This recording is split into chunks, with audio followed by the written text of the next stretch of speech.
Hi everyone and welcome back to Hello English Daily, where you can find lots of videos to practice and learn English. Today's episode is really fun. It's about English animal idioms.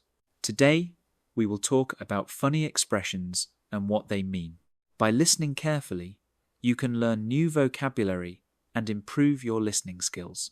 Hi, Tom. How are you today? Hey Emma, I'm good, thanks. I just walked my dog, so I feel great. Oh, nice. Speaking of dogs, that reminds me. Today we're talking about animal idioms. Yes, I love this topic. Idioms make the language sound more natural.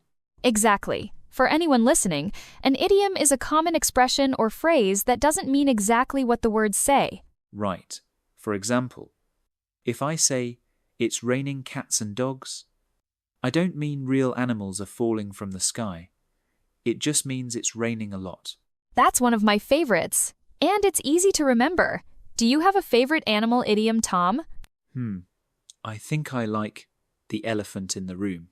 Oh, yes. That one's good. For our viewers, the elephant in the room means something very obvious that everyone is ignoring or doesn't want to talk about. For example, if two friends had an argument but are pretending everything is fine, the argument is the elephant in the room. Exactly. My favorite might be, let the cat out of the bag.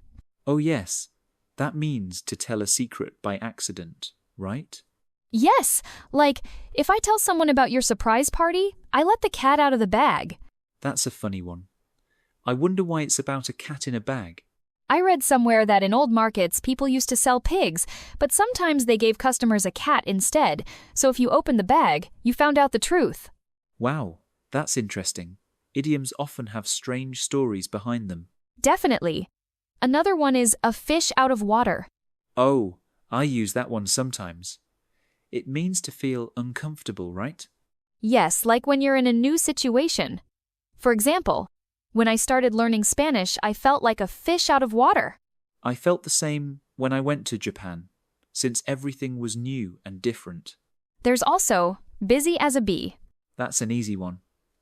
It means someone is very busy, always working. Right. My mom is as busy as a bee, she never stops.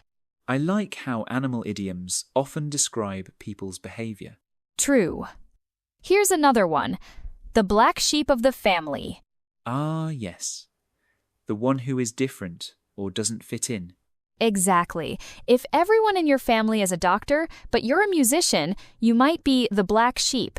But sometimes being the black sheep is fun. It makes you unique. I agree. What about catnap? That means a short sleep, right? Yes, when you take a quick nap, maybe 10 minutes. I love catnaps, especially after lunch. Me too. Here's a funny one. When pigs fly. Oh yes, that's great. It means something will never happen. For example, Tom will stop drinking coffee when pigs fly. That will never happen. So that's the perfect idiom. Let's not forget a wild goose chase. Oh, that's when you look for something that's impossible to find. Exactly. Like if you lose your keys in the park and spend hours searching, you're on a wild goose chase. There's another one about horses. Hold your horses. Great one. It means to wait or be patient. Like when you're too excited. Hold your horses. The movie hasn't started yet. Nice example.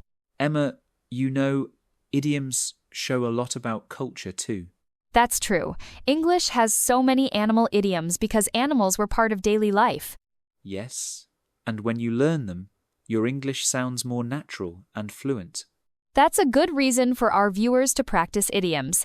They help you understand native speakers better. Exactly. And they're fun to use. So, Tom, what's your favorite animal? I love cats. They're independent and smart. You? Dogs, of course, loyal and friendly. Maybe that's why we have so many idioms with dogs. A dog's life, work like a dog, the top dog. Oh yes. Work like a dog means to work very hard, right? Right, and top dog means the most powerful person.